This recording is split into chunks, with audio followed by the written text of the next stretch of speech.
Okay. Freedom, ethics part 5. So ethics part 5 is the final part. It's on freedom. And here goes the overview.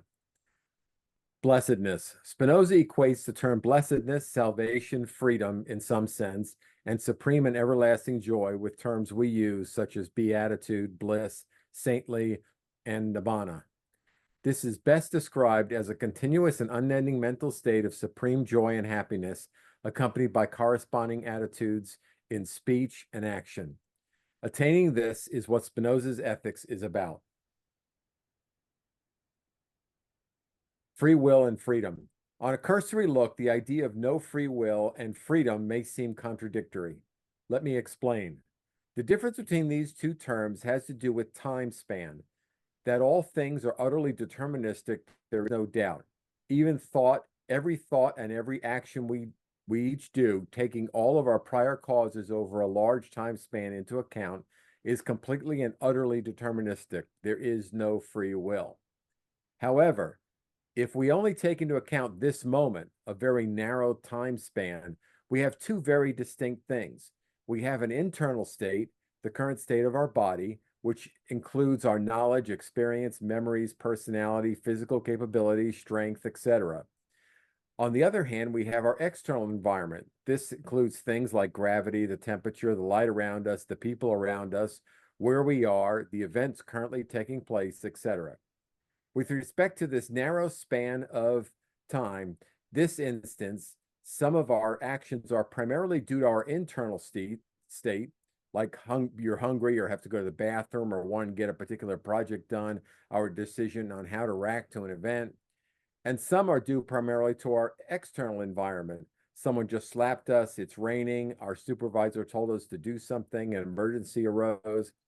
Considering only a narrow time span, this moment, freedom means those actions we take that are internally driven, and we are in bondage to the extent that our actions are driven by external events. And these things are references to the ethics. For example, that number 1 points to this footnote here. Our internal states are driven by passions or emotions. Some are passive, in which they respond to external causes. These passions are like external causes. We have no control over them. We are a victim of them. Other passions, called active, are generated from within, are the product of understanding, and can therefore be internally directed. So the only thing we can control is our active emotions, and the thing that turns passive emotions into active ones is knowledge. Therefore, in essence, Spinoza's ethics is the external cause that enables us to turn passive emotions into active ones. Since with passive emotions we are victims of external causes, we cannot achieve beatitude. Through knowledge, we can transform those passive emotions into active emotions, enabling us to achieve beatitude. Since we are victims when we are controlled by passive emotions, Spinoza calls this bondage.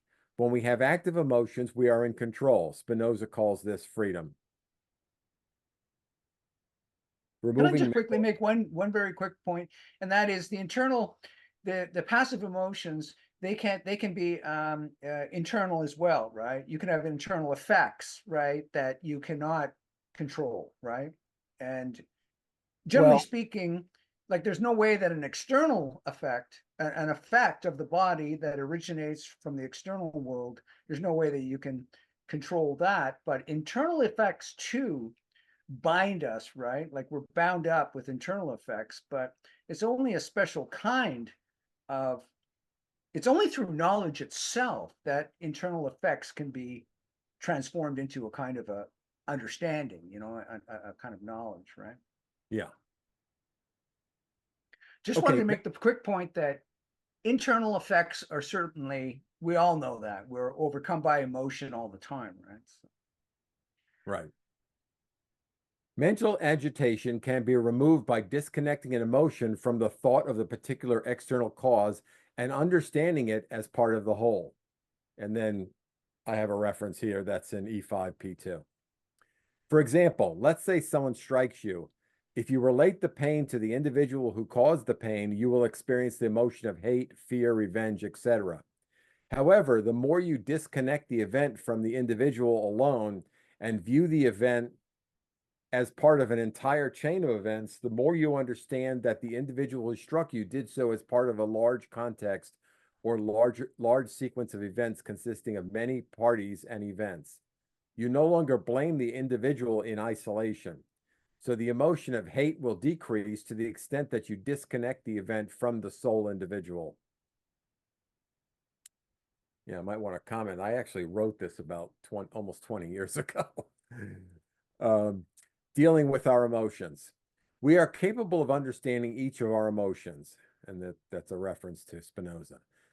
This is an important concept because if we weren't able to understand all of our emotions, we would never be able to get them under control. We are driven by our emotions. Some of these emotions are generated from within, and some are generated by external objects. On one hand, it is possible that the emotions caused by external objects are so great that we can't get a grip on the situation. On the other hand, so long as we are not overrun by externally caused emotions, we can get a grip on the situation, understand it reasonably, and react reasonably. So, and that's a footnote to Spinoza's Ethics. So it's a kind of an important point there, because what he's essentially saying is that the only way to achieve the kind of things that he talks about is the external environment has to cooperate. Because if you're like, in jail somewhere, or being beaten, or, under a tremendous duress, you would never be able to overcome these forces. So this is not something that you have to have a good situation. You have to have a situation that is conducive to this kind of work. Further, it's sort of, oh, sorry. Sorry, go ahead, Blake. Further, we all have the ability to associate events with God or the whole. In other words, all events are seen as part of the whole chain of causally determined events. Okay, I was going to quickly say, when he's talking about getting an understanding of your emotions, right? It's not, you have, on the other hand, we are not overrun by externally caused emotions. We can get a grip on the situation, understand it reasonably, like I understand it reasonably and react reasonably. But I think that what's interesting here is that when Spinoza talks about emotions, and you see the emotion is the effect, right? So we have an idea of the effect, but the effect, the primary idea of the effect is just that emotion. It's just, I know, in a sense, or perhaps in a way you don't really know, that you're feeling really depressed, and then somebody draws attention, you seem to be depressed. It's like all of a sudden you become self-conscious of it. It's only in that moment of self-consciousness when all of a sudden, when you can treat your emotion, the depression, as an object, treating it objectively, even though it's a subjective phenomena, you can treat it as an object, and that's just the beginning of understanding, right? So that's so common, like in psychotherapy, the doctor wants to draw attention, first of all, to how you're actually feeling, and then when your attention's drawn to that, immediately, necessarily, as soon as your attention is drawn to it, now I'm understanding it. I'm not simply subject to the emotion. It's now an object. And as soon as it becomes an object, you're conceiving it in a rational form. It's a rational. It's difficult to understand, to arrive at a rational understanding of an emotion, clearly, but that's what you hope for anyway. Sorry, Okay. That's all I had. Okay. Understanding things as necessary. All things are deterministic. Nothing can be different from what it is. Nothing and nobody operates outside of this principle. The more you understand this, the less you have an emotional response to an event. Let me give two examples. Let's say you were walking down a street and a pebble falls off the building and strikes you in the head. You are likely to look up, rub your head, and move out of the way so that another pebble doesn't hit you. However, you're not going to get mad at the rock. Now let's say someone slaps you on the face.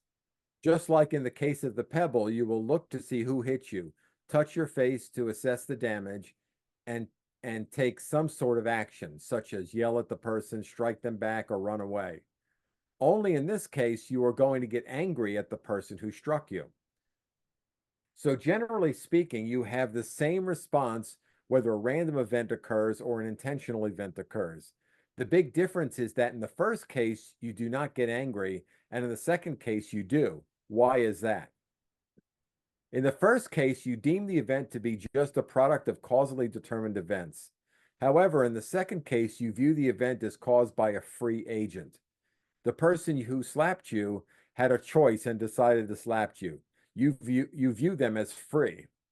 The truth is that although one event may be more complex than the other, nevertheless, they are equally a product of the deterministic cause and effect of all events. Neither was free. In the second case, once you understand this, you can still take whatever action you like, such as yell, run away, or fight back. The point is that you won't get angry. Love of God. So this is like the first step, is to understand how things are deterministic. And so you become more stoic about things. You just accept them. It doesn't mean you can't react as you would normally react to do whatever's best for you. It just means you're not going to get angry. And remember, we're talking about a mental state. This whole book is about happiness, a mental state. So that's what we're trying to fix. Love of God. We can relate all events to the idea of God, the whole causal chain. As we better understand the truth of things, we better see God as the ultimate cause of our existence, our continued existence, and all things that allow us to exist and give us pleasure. Since love is pleasure associated with an external cause, we love God above all. Additionally, there is nothing external to God, so God is always active. Additionally, God's essence is not like the human mind. God does not experience pleasure and pain. Therefore, God could never love man as man loves God. In other words, God is not a person. Lastly, no one can hate God. Since God is the source of their very existence, hating God is tantamount to hating yourself. Approaching freedom. In part 5 of the Ethics, Spinoza describes two phases in the quest to attain true freedom or blessedness. The first phase involves getting a handle on the myriad of emotions we have assailing us and gaining some degree of control over them. We are thus able to achieve an increased level of joy while reducing negative emotions and experiences. While this first phase will lead to significant and increasing progress on a gradual basis, it cannot ultimately achieve blessedness as we have been describing. Instead, the first phase will make the second phase possible, which does lead to true blessedness. Spinoza describes the first phase as consisting of the following. 1. In the very knowledge of the emotion. When the emotion is understood, it becomes active instead of passive. Active emotions give us power, and passive emotions take away our power. An increase in power is experienced as pleasure, whereas a decrease is experienced as pain. So therefore, as you understand the situation better and better, you have more control over what's going on. In detaching the emotion from the thought of the external cause, which is what we talked about a minute ago, which we imagine confusedly. We imagine confusedly that things act freely. We therefore imagine that they are responsible or guilty for their actions, thus deserving of hate or love and their associated actions. Since in reality all events are deterministic, events are just facts. They could not have been otherwise. Therefore, the cause is not the immediate object, the mode of God, and God acts only through his nature and never with any malice. So there's a couple of things here. It's telling you that we're not going to think about the immediate event because we realize that there's a whole context that immediate event occurred in. So as we understand this, we have more or less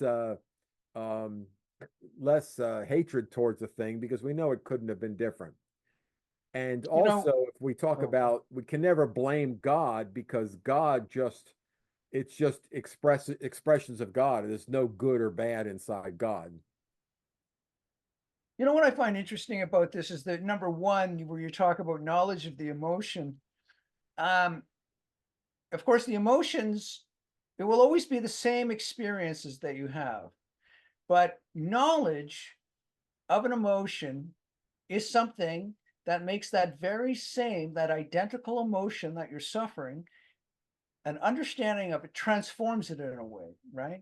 But it is more than simply just understanding the emotion, as I was speaking earlier about, coming to an understanding, first of all, recognizing that you're subject to the emotion, and then understanding something about the emotion itself. The emotion itself is never changed, but your knowledge of it, in a sense, takes that exactly the same emotion and it's transformed into what is, as you said, it becomes active. And it becomes active in the sense to use, obviously emotions are always passions, or so they're passive. So how does an emotion become active? And it becomes active through a different, from a not just even a new understanding, but a different way of regarding that emotion. And as soon as you regard that emotion, it is, and of course, when we're talking about understood, you have to understand it in rational terms. So what really does happen there, I believe, is the mind understands that it has the power to rise above the emotion without ever leaving the emotion behind altogether. You as the subject are constantly, suffering that emotion, but you nevertheless have a dimension of mind that rises above it. And then, in a sense, it's one of those weird transformations where you go from lack of understanding to an understanding. As soon as you move to understanding, you feel pleasure. You feel a kind of pleasure, but it's not the ordinary pleasure that you would suffer from the original emotion. So it's sort of like ignorance is painful in nature and knowledge is pleasurable. And I think that that's really what is most important about knowledge of the emotions, because that's the only thing that we can achieve. There's no way we can ever free ourselves or qualify or escape from any emotional experience. It's just something that is follows of necessity, just like everything else in Spinoza's world, right? Right. Frank doesn't believe that insight therapy works. I don't know about that. I think that insight therapy is something that's very, very effective. But anyway. Okay. Number 3, in a manner of time with respect to which the affections that are related to things we understand are superior to those that are related to things that we conceive in a confused or fragmented way. Reason, which is based on constant, currently true facts, it is more powerful than passive emotions that are based on events that are not current. This point is to dwell on the reasonable facts. So what that's saying there is that an emotion that you bring today, right now, is much more powerful than emotions that of things in the past, last week or something that happened before. So that's another element of the things you can use to you can't control your emotions, but what you can do is generate positive emotions which can overcome negative emotions. Okay. Because Spinoza never believes for a second anywhere that you can disregard your emotions. He believes we're totally emotional beings and we're driven by our emotions, and there's no way around that. That's just a fact. In fact, in effect, what he says is that we kind of view ourselves as reasonable people with these annoying emotions, but really it's the reverse. We're emotional beings with with a faculty of reason that we use to help us get what we want, help us figure things out. But we're driven by emotions. We're not driven by logic and reason. Okay. Number 4, in the number of causes whereby those affections are fostered that are related to the common properties of things or to God. The greater the number of external things that push you towards a particular emotion, the greater will be that emotion. If we finally realize that all things are God, then we will have all things pushing us toward the intellectual love of God. So, in other words, as you understand things that are happening and you're understanding that they're just part of this eternal chain of cause and effects, and as you realize it with more and more events, you become stronger and better able to think of things this way.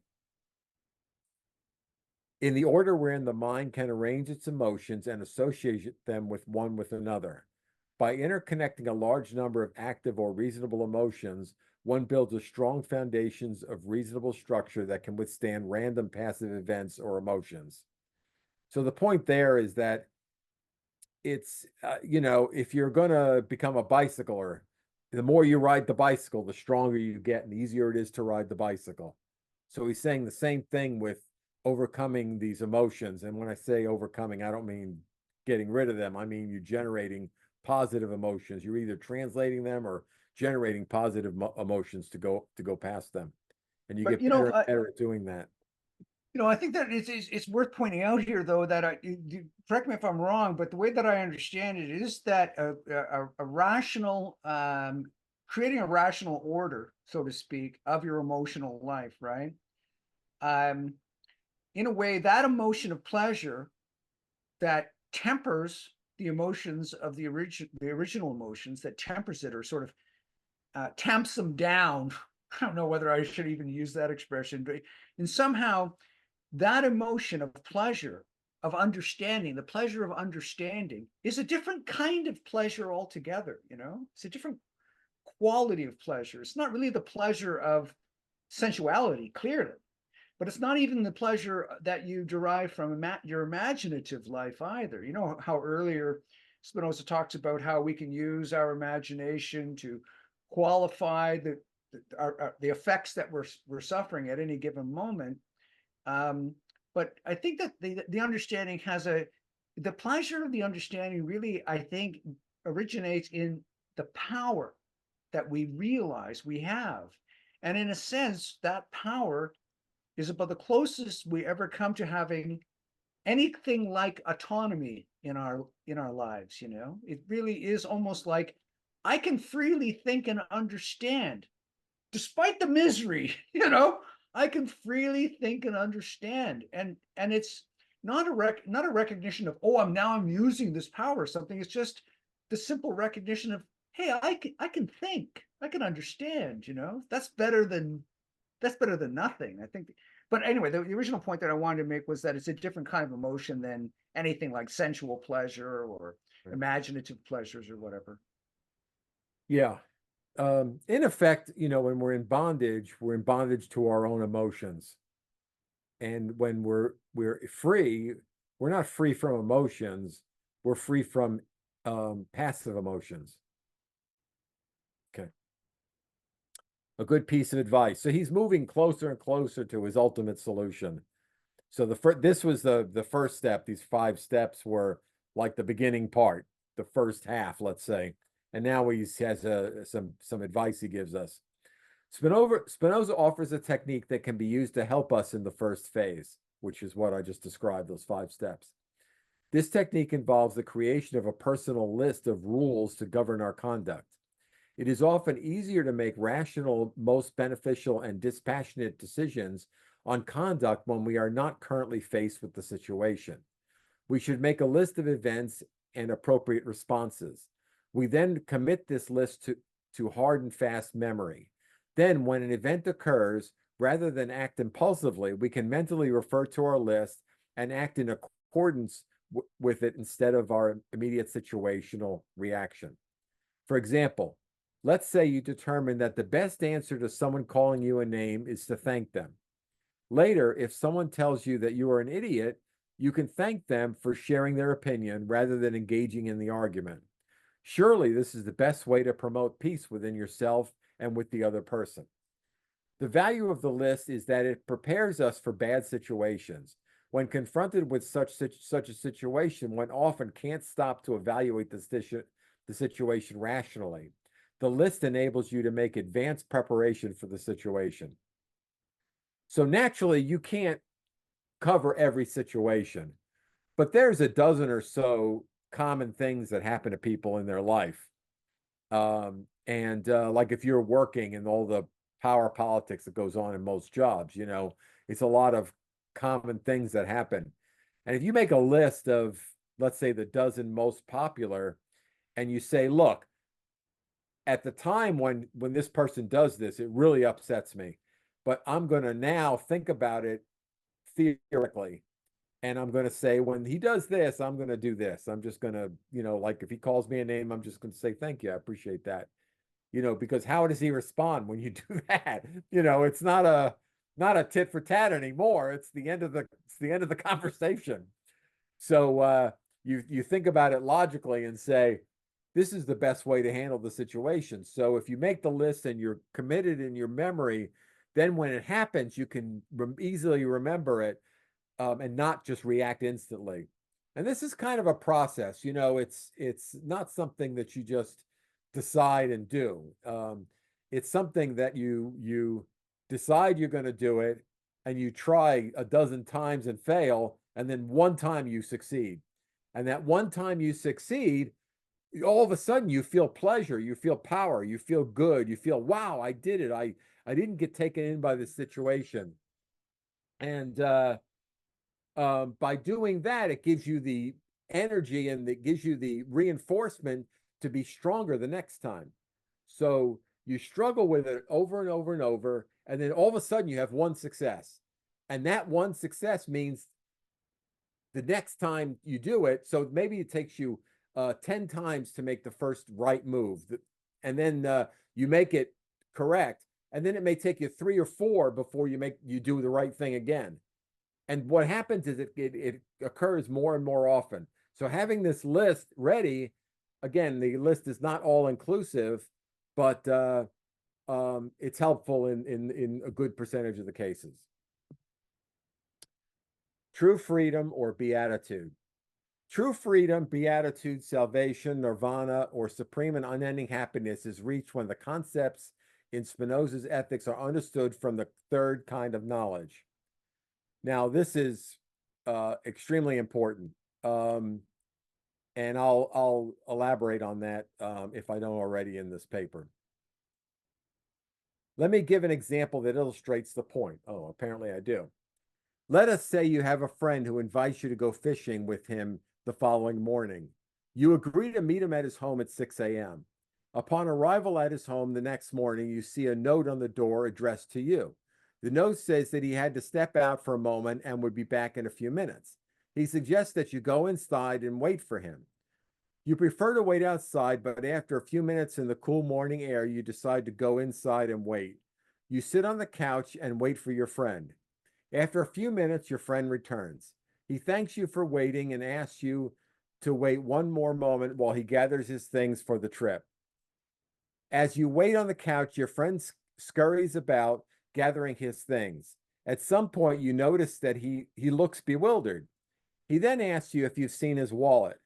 You tell him you hadn't. He continues looking for his wallet in an increasingly bewildered state. You hear him muttering that he was sure he left it on the coffee table next to the couch you were sitting on.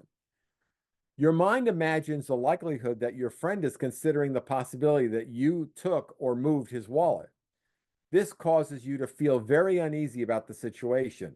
You think about things to say to your friend that would assure him of your innocence, but realize that anything you say would likely initiate or reinforce the idea of you as the cause.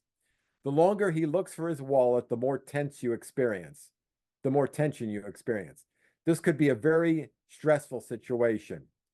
Now, from the second kind of knowledge, you know that you didn't touch his wallet. He hadn't accused you of anything. There is no reason for you to feel any guilt or stress about the situation. But despite your full and clear understanding, you can't help but feel the tension of the stress. If you understand these same facts from the third kind of knowledge, intuition, you wouldn't be concerned about him suspecting you at all. You didn't do anything and you have nothing to feel guilty about or explain. This wouldn't be a mental exercise, effort, or even thought process. It would just be the way you react intuitively. Once you start considering the line of reasoning that he might suspect you and you might have to convince him, then you've already missed the intuitive element. You are experiencing the even though this you are experiencing this through the second kind of knowledge. Remember, the whole point of the ethics is to achieve happiness, a mental state. Passing through a state of knowledge, the second kind of knowledge, to the point of being that knowledge, the third kind, is how you get there. It is the result of a large number of these type of transitions. So basically, when an event like this occurs and you sense the tension, and from the second kind of, from the first kind of knowledge, you might actually get mad about the whole situation and say, start saying something, even though he didn't blame you. But from the second kind, that there's nothing to worry about, and you didn't do anything, and he'll find his wallet and all this, and you kind of rationalize away your own anxiety. But from the third kind of knowledge of intuition, this is just part of you. It's just who you are.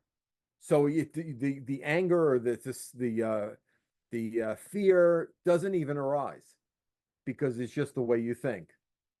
That's the idea of getting these ideas from the second kind of knowledge to the third kind of knowledge. How to get there. The next question that would arise is, how does one get there? The answer is through repeated and consistent cycles and effort of study, understanding, reflection, and practice. With time and consistent effort, you absorb more and more from the third kind of knowledge, and the more you succeed, the easier it gets. This process causes an inculcation of the ideas. This inculcation causes you to become the ideas. You no longer have to stop and think about it. It is you. So, I mean, like a really basic example, it's one I gave before, is like riding a bicycle. At first, when the first time you get on a bicycle, you're thinking about steering and pedaling and balance and all these things. But once it goes to the third kind of knowledge, intuition, you just ride a bicycle. You don't think about all those details anymore. Those things don't really enter your mind. This process only occurs through study and effort.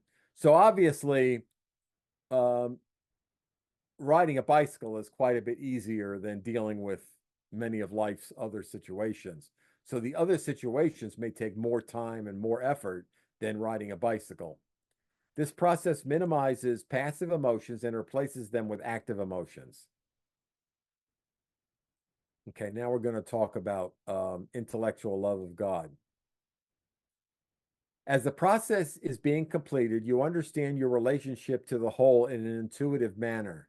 In other words, you think of yourself as part of the whole. You act totally selfishly, like all things, but your idea of self expands to include all that is, God. You love yourself utterly and completely, but your idea of self includes all, God. The ultimate achievement is the intellectual love of God. This love is attached to a thing permanent and without flaw or limitation. Since this love is attached to something so limitless and unchanging, the joy experienced is unlimited and unchanging, supreme and unending joy. So the point is that you connect as you associate, because remember what love is. Love is an object, and you experience pleasure and you connect it with the object, right? That's what love is. So now, if you're going to have all this, or if you're going to associate all these things that happen to you with the whole, then you're going to love the whole. You see, that's the point, because you're not relating it to the individual objects like you normally do. You're relating it to the whole. And so therefore you will love the whole instead of this person or that car or whatever. Okay, then after he covers that, which feels like yeah,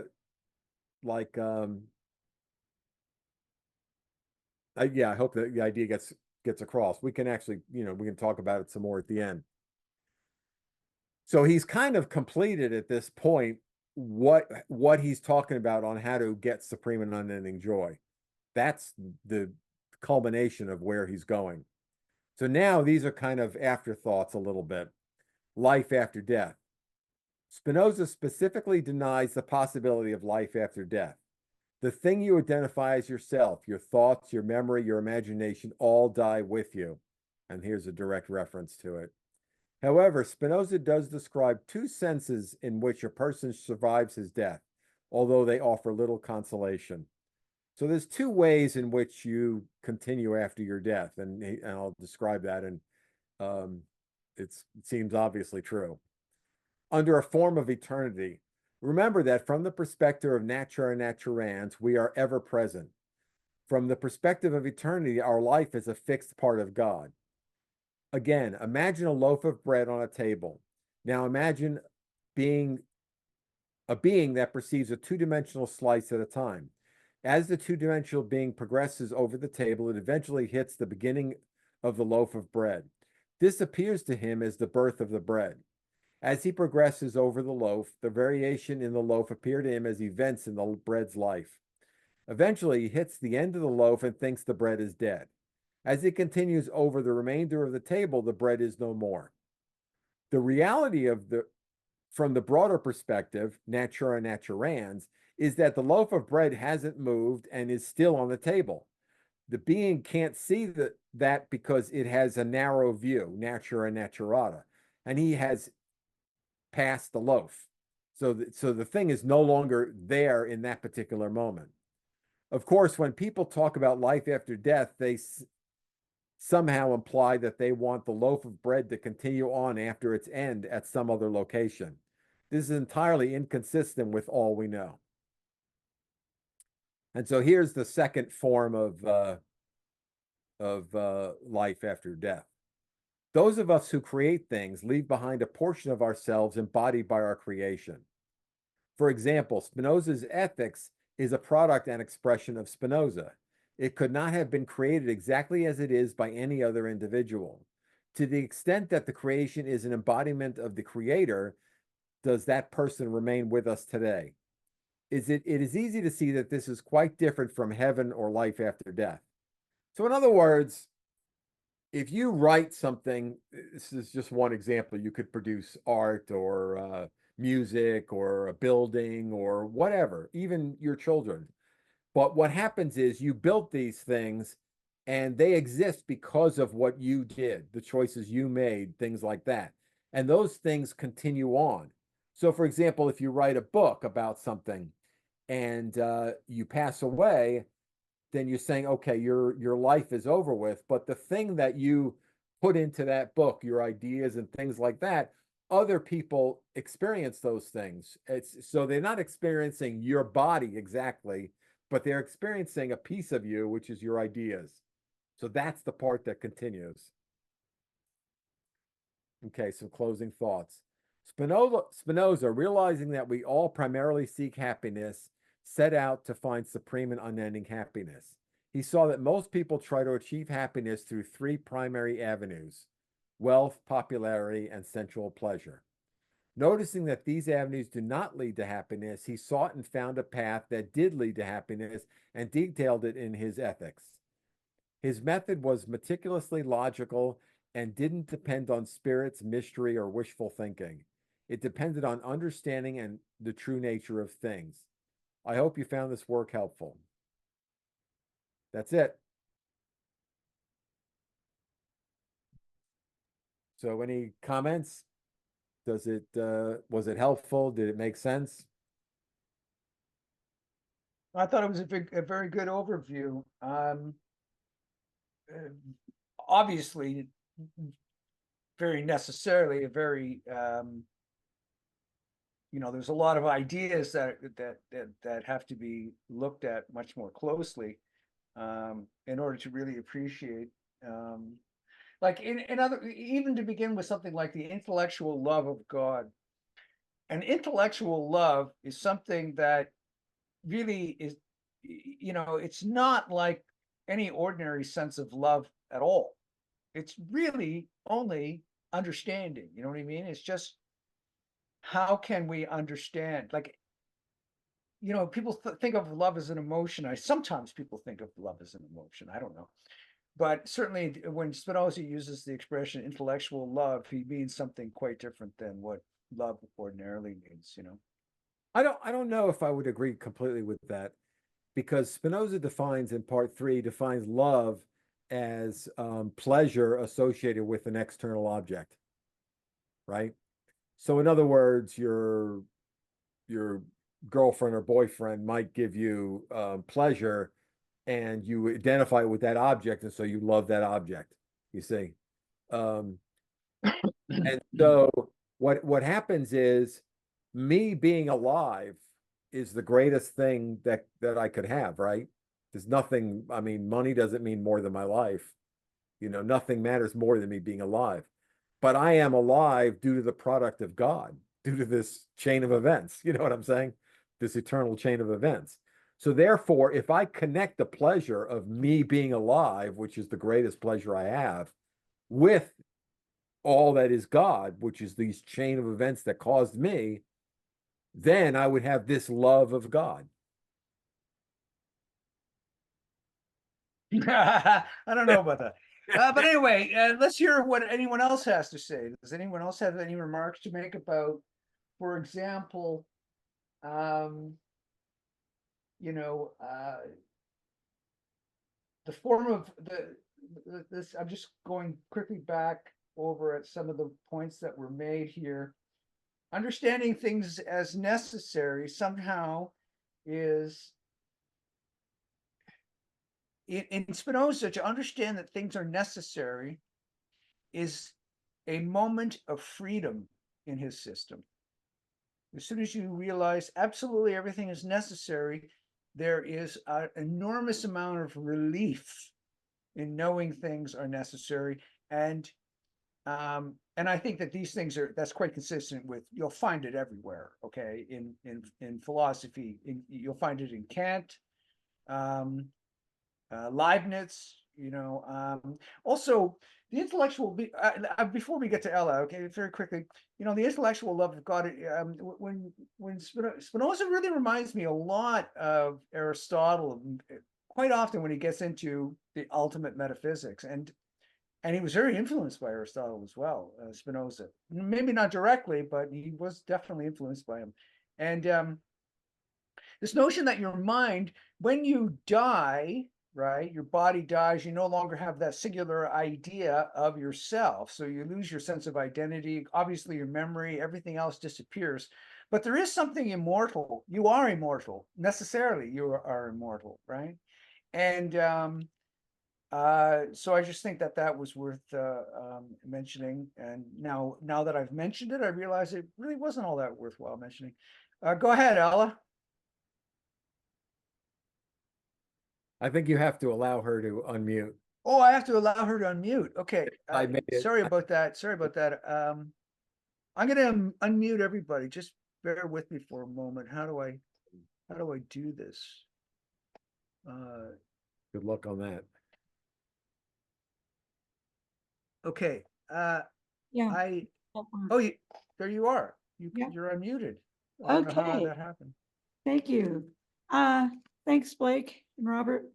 Yeah. As for the intelligent love of God, well,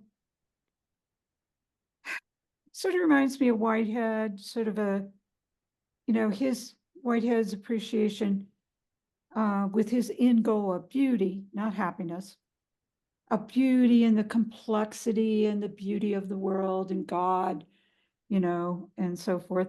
They have a similar God, not a typical God. Whitehead's, everything is in Whitehead's God, so he's pan and psychic, and Spinoza would be more panpsychic. But Whitehead adds emotion. He adds feeling. And that brings me to my next point of not only, it seems like the relationships are deficient in a way. They're like one-dimensional, you know, a one-way street through the intellect, which is beautiful. I you know, and gives great satisfaction, the intellect. I'm not sure if it could be called love, though. But the other thing is, Whitehead provides for relationships between everything, every particle in the universe, every human being. There's this heavy interrelationship stuff going on, sort of like Hegel, but even more so, on an atomic level, which seems to me to be the fact. Everything is interrelating with everything else. So if we're relating to other human beings, and we think of them as just an object, and I know what you're saying. It's like from a philosophical standpoint, it's just that there is something outside of me in my perception, a chair, a dog, another human being, right? In that sense, I get it, but there's more to,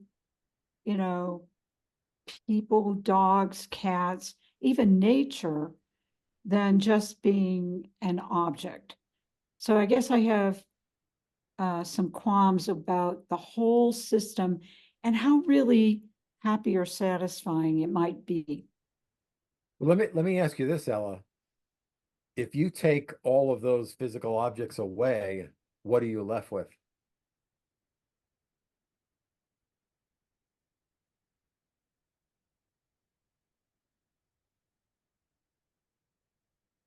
Oh, I think I have to keep on asking people to unmute, otherwise they won't be heard.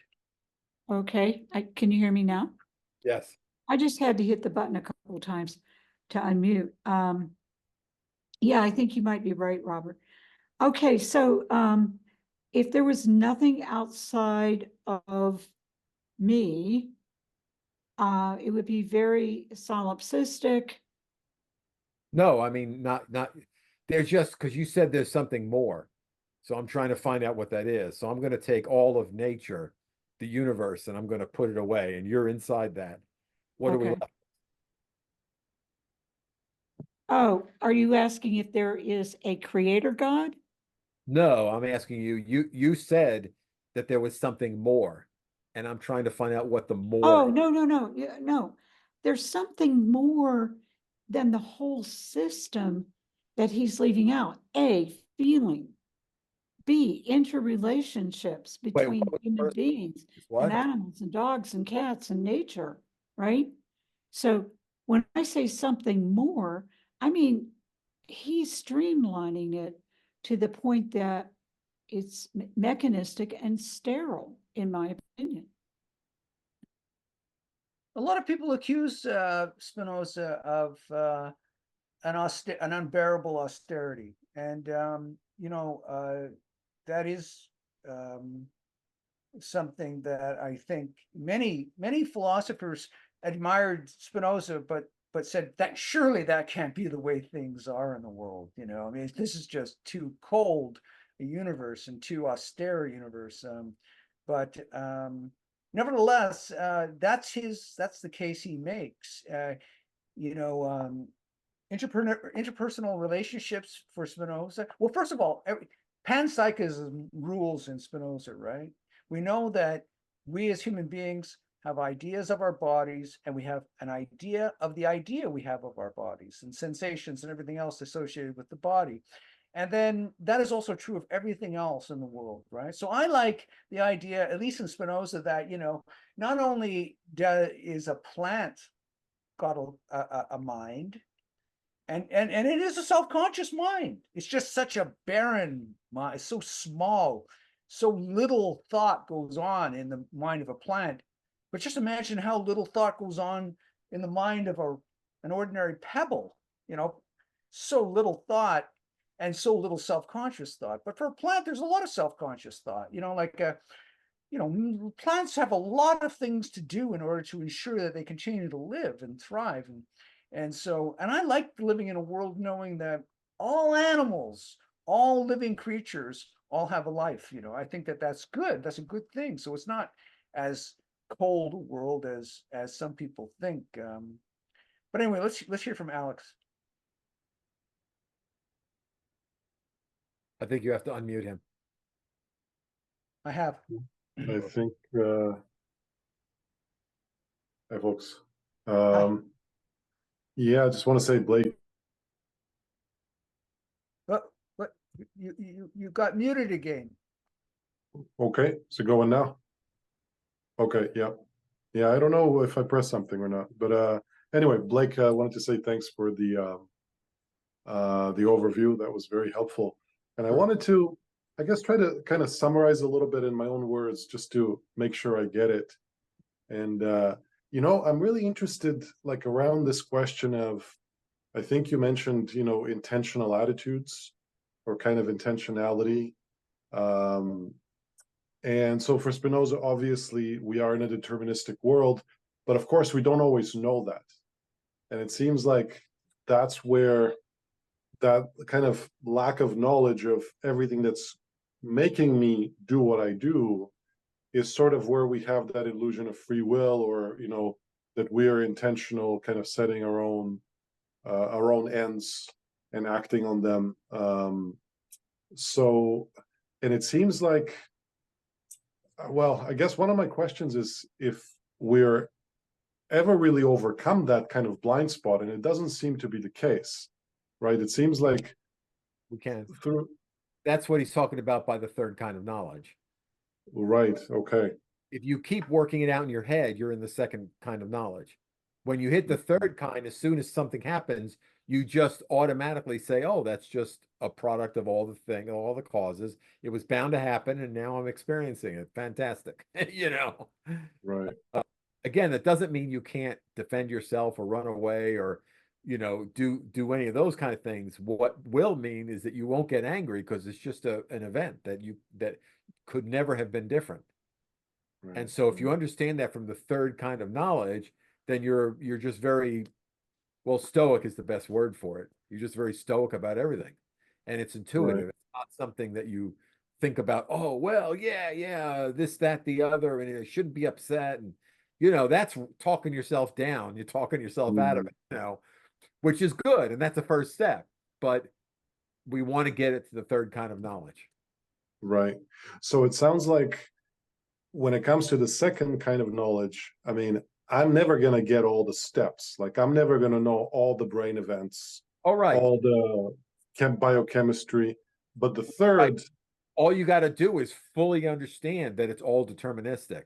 You right, don't have to really know. It's just like it's raining outside. I don't need to know all the causes. I just know it's raining and I need to go inside, you right, know? right, Right. And I know theoretically that it's all caused by a mechanical, just a atmospheric thing and all the events that occurred around. And I understand that. But at the moment, all I'm concerned with it's raining and I can't go outside right now. right. So it seems to me like the third kind has something of like, it's almost a sense of belonging, right? Like, it's like I participate in this larger whole, which Right. is nature, right? Like, I'm a part of it, like I belong to this. It's almost like that gives me a kind of safety, a kind of, I mean, even I guess a sort of joy, right? He would say, About the intellectual love of God. right, right. And it is a kind of belonging. Like, I am a part of this, you know, like I'm not sort of, I guess the other thing that I'm thinking is how there is a level on which like Spinoza ends up being quite impersonal. In a way, like taking things personally is kind of a problem, right? Like you were talking about like the interoffice politics. Yeah. You know, like if somebody calls me names or whatever, tries to undermine me or whatever, if I'm kind of dwelling on, oh, you know, that guy, like I really want to get him, or like making it personal, that's the suffering, Yeah. right? Yeah. And if I can sort of see, well, the person is that he kind of dissolves into this complex of, you know, events and chains, and Right. that makes it better, right? Yeah. Yeah, exactly. I remember one time I was working at a place and somebody did something that was just incredible to me that somebody would do that, you know. And a few hours later, I went up to him and I said, "What are you doing for lunch? You want to go for lunch?" And he said, "You want to go to lunch with me?" And I said, "Yeah, let's go." We were great friends after that. He was offered positions later on and stuff like that. Right. So it's tried and tested, basically. The Yeah, method is well, he says the same thing that Jesus and everyone says, return good for bad. When someone does something bad to you, just turn around and do something good.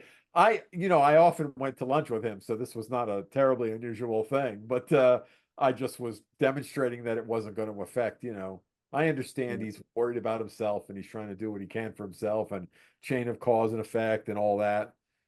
Okay, listen, can I, sorry to interrupt your can I say conversation. one last thing? Yeah, absolutely. Just as a one kind of quick question, Blake, you keep mentioning Stoicism, and I've heard before, Spinoza is kind of similar to the Stoics, but do you know if there was real influence? Like, did he consider himself Stoic? Was he like influenced by, their texts and so on?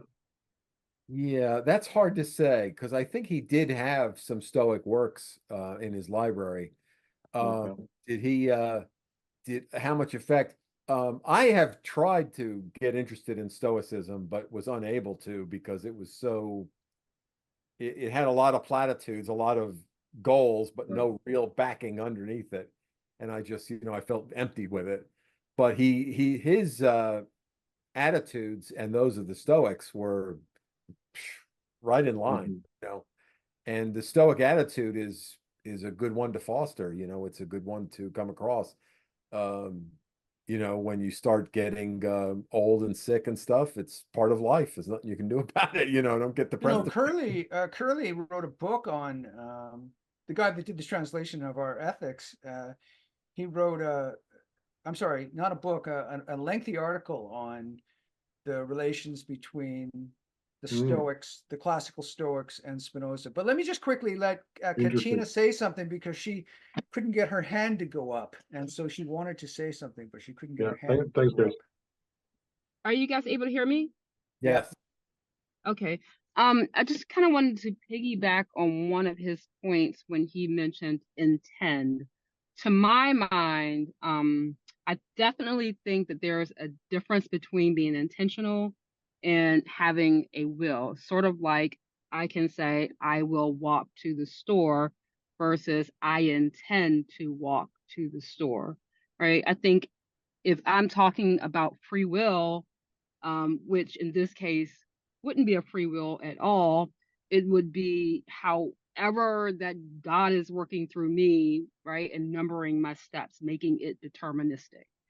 On the other hand, if I recognize that there is a God involved, creating causes and reactions and basically is narrating the whole story, if I have that in mind, I can, to the best of my ability, try to control it and intend to have an impact in a certain way.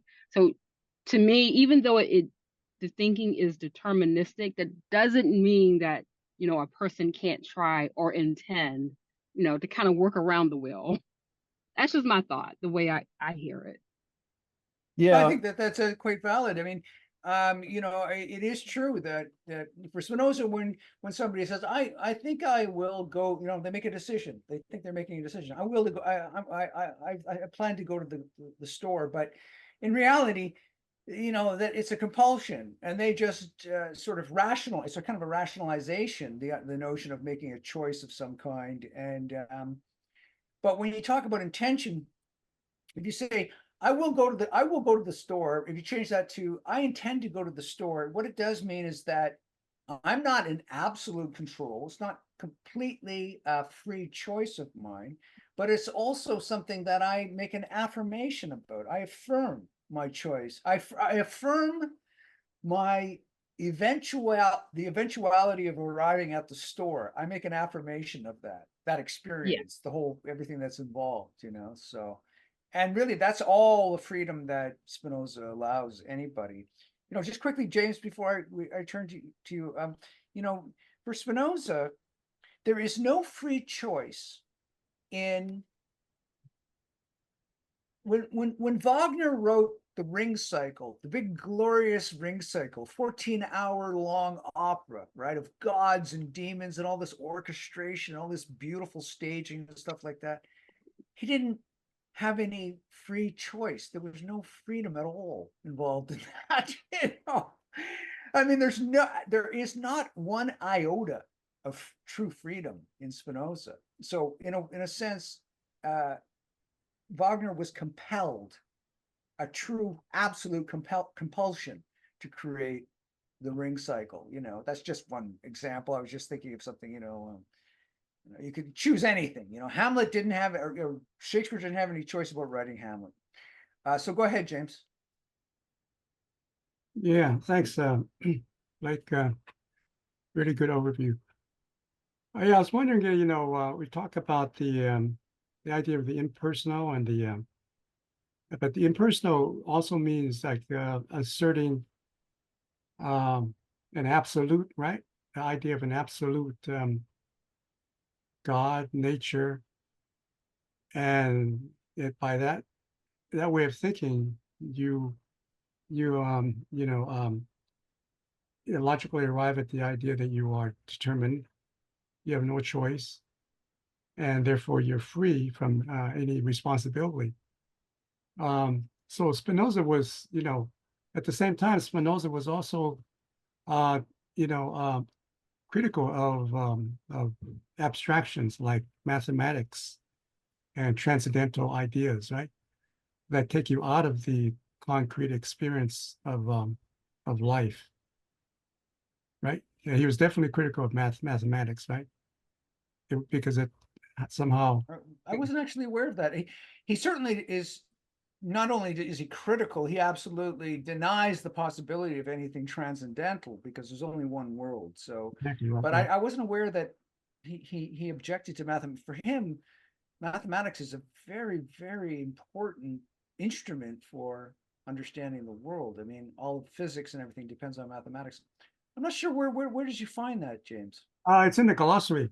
The glossary at where he talks about the idea of abstractions, and mathematics would be one of the abstractions that he's critical of. But he is very amenable to geometry.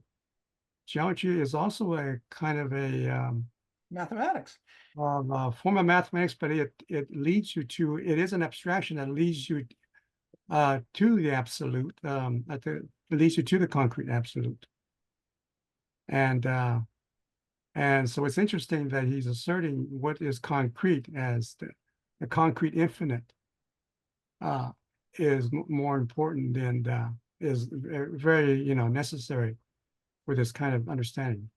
But I want to ask you, so for Spinoza, is there a conflict between rationality and the emotions?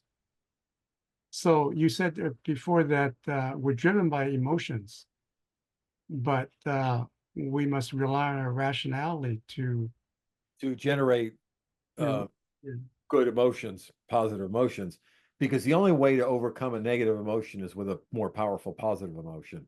You can't reason it away. That's why people have trouble stopping smoking or going on a diet or something like that. You can't reason it away. To generate an emotion that's stronger. And that's what he's trying to help you do. Right. He's trying to, on one hand, reduce the negative, like you're blaming him for doing whatever at the job or whatever to you, or slapping you in the face or whatever. And then understanding the positive side, the intellectual love of God, that we're all part of this whole and stuff like that. Right, so, right. Nietzsche's eternal return, because it is very problematic when it's difficult to get a grasp on this whole idea of the emotion that's involved in when he says the intellectual love of God, he simply means a great understanding, an understanding of the truth of the nature of the world. That's really it. That's all he means. I'm sorry, he means a lot more. He doesn't mean exactly that, but let's just go along with it for a moment, okay? He just means a true understanding of the nature of the world. That's the intellectual love of God. Right. And that somehow changes your emotional life, but it doesn't change it with an alternative emotion, as Blake just said. Although that does come up in the ethics. We've talked about it using, Spinoza talked about using imagination. Just remember at the very beginning when you're talking about qualities of knowledge, like degrees of knowledge. Imagination, when he's first introduced by Spinoza, it's like, this is going to get you into so much trouble. It's just a source of error. It's you know, if we didn't have imagination, we would be much less miserable than we are. But in the end, he starts talking about using the imagination to modify the emotional life that we have, or at least that we have an impulse to use our imagination, just in the same way that if someone who is like, let's say, a complete neurotic, and they can't enjoy their actual lives, they live in a dream world, because it's just a way of, you know, alleviating the pain of their own actual life. So they live in a kind of a dream world, a fantasy world, right? You know, essentially that's what a neurotic is all about. But I wanted to make another point, but I've forgotten what it was. Well, Sorry. basically, you know, everything else, plants, animals, and so forth, are already in harmony with nature. But we, as human beings, were divided, right? We have we are composed of two modes, the body and the mind. So because of that division, we are in disharmony with nature. Yeah, but all animals have a body and a mind. Like, we're not distinct in any way. No, but they don't have the reason that that we rely on to you know, recover or you know, be able to harmonize with nature, right? So Right, we but rely on the rationality, rely on our intellect in order to you know, find this kind of integration, recover this integration with nature. You know, And one thing that is very, James, sorry to interrupt. One thing that is you find everywhere in philosophy is like, if only we could be like animals and live one with nature, you know, but God damn it, we all have reason, and it creates a conflict. You know, there's a conflict between us and our actual natural way of being because we have reason, and so they create a distinction. Human beings are unique in some way. Human beings are not distinct from animals or plants or any other form of being at all, fundamentally. or actually rocks. Yeah, or rocks or anything that you like. right. So, yeah, but they're not divided like we are, right? I mean, So, Well, how what do you mean divided? Divided how? well, they don't have they're divided between the mind and the body, right? So you're When- saying the animals also have minds and bodies that are separated Well, and insofar as you see, how I do don't they, how think do they, I don't think that how do there is a they- division between a body and a mind in a human being any more than there is in any other kind of organic being. well, The body, the we form. wouldn't be in the condition that we're in, where we have to rely on our reason to achieve joy, right? Yeah, So, think about this. To tell you the truth, you know, this is one thing I think a point I should make very quickly. And I'm sorry to make this point in such a crude fashion, but I really don't think that Spinoza believes that our so-called reason is anything unique at all in the world. Mhm. I really don't believe this is certainly true of Leibniz. It's not an uncommon notion that we think we have reason in the same way that we think we have freedom, you know, and that we're using reason, we're figuring things out, and we're finding solutions and things like that. Well, let's just put it this way. If it's true of human beings, it's also true of animals. Well, Because think there's about no distinction between Right. an animal. think about a table with a weight on it, right?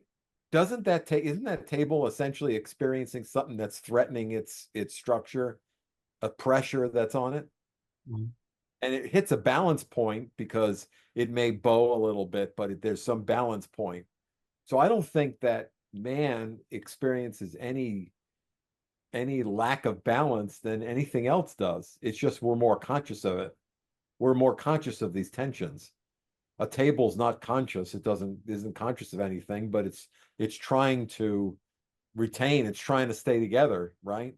Yeah, and I would also say that when you say that we're conscious of it, I would suggest that it would be easy to show that our so-called consciousness is imagination. And for Spinoza, imagination is something that is but the only way that anything can create a space for itself that is at odds with the necessity that prevails through all of the world, right? The necessity that prevails through all the world. Imagination gives you a little moment of escape, and I believe that that's probably where reason lies. Mhm. Imagine this. Imagine the table. The table is an inanimate object. It can't like decide things and move things, but it's experiencing pressure because something's on the table. But if it was able to move the legs a little closer to the weight, it might experience less pressure, less tension, right? So a person is more complex, and we're able to actually move things. So when we feel a tension, then we're able to move another way. We're able to do things.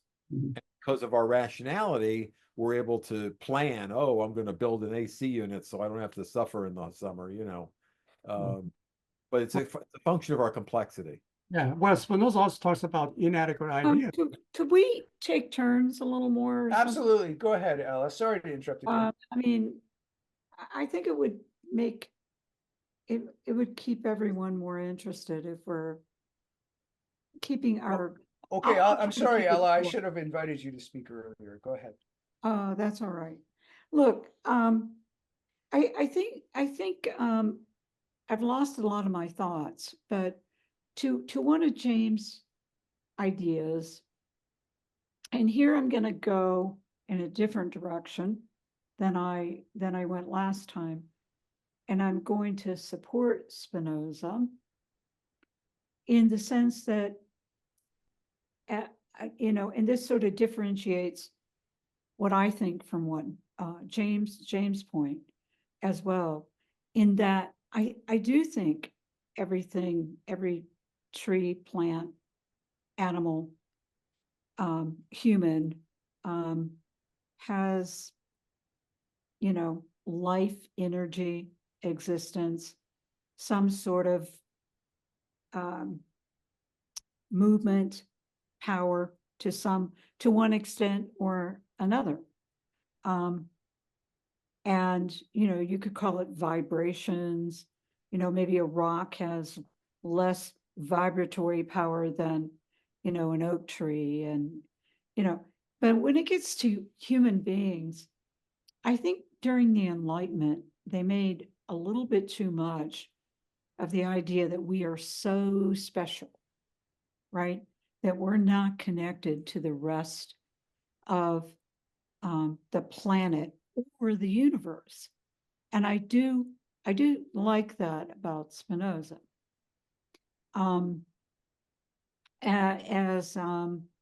Okay, there was another point. So I have a quick question and one more point. Would you guys say that Spinoza is a realist?